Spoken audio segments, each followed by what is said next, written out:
Ah yes, the guillotine. The only machine in history where a malfunction meant extra suffering. But did you know this infamous execution device wasn't always the smooth, head-dropping wonder we think of today? Turns out the early models had a few kinks. So how did we go from a creaky wooden terror to a fine-tuned killing machine? Let's dive into the gruesome upgrades that made the guillotine the gold standard of decapitation. A caveat before we continue.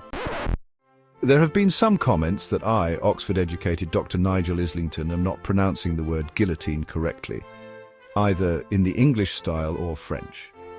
Guess what? I will say the word however I damn well please. I might even change the pronunciation twice in one sentence. Hate the game, not the player, yo, peace. Picture this. 2 towering wooden posts, each about 14 feet tall, standing parallel like goalposts for a macabre game. These uprights were grooved on the inside, serving as tracks for the star of the show, the blade. At the top, a crossbeam connected the posts, keeping the entire structure stable because you wouldn't want it falling over mid-sentence, literally. The guillotine's most iconic feature was its hefty blade, weighing between 40 to 50 kilograms. But this wasn't some simple straight-edged design. Oh no, Dr. Antoine Louis gave it a stylish oblique angle for a cutting-edge performance. The angled blade reduced resistance, ensuring that heads rolled with minimal fuss, making the process as humane as a public beheading can be. The first standardized guillotine model was introduced in 1792, but let's just say it had some design flaws that needed fine-tuning. Crafted primarily from red-painted wood, this model stood about 4 meters tall, with the uprights spaced 40 centimeters apart. The grooves guiding the blade were originally wooden, a questionable choice, considering wood tends to swell when exposed to the elements. Or human blood. The result? The occasional stuck blade, leading to some awkward pauses in execution.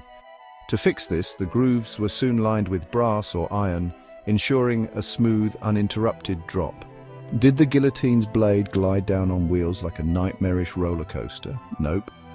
In the original design, the blade was attached to a wooden block called the mouton, which simply slid down the grooved uprights.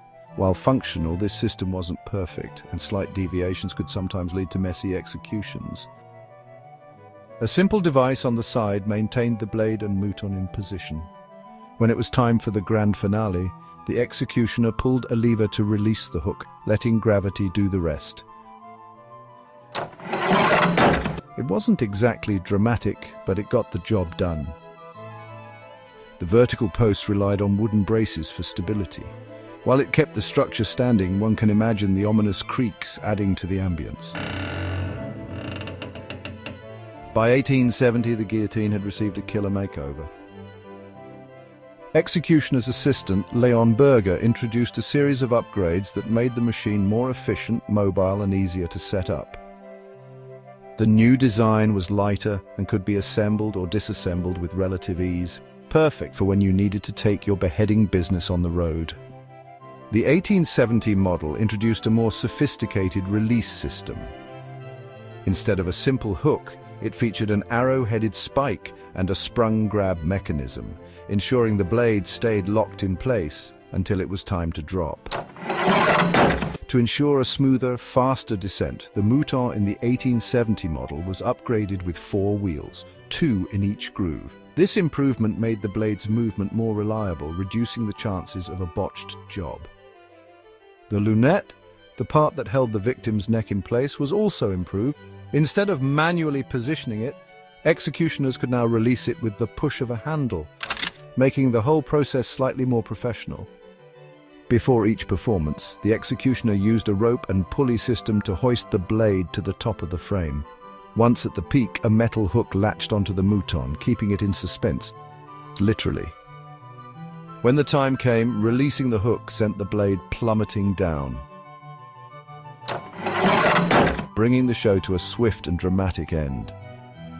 After the curtain fell on the head, it was time to reset. The executioner had to reattach the rope to the blade assembly, hoist it back up and secure it with the hook.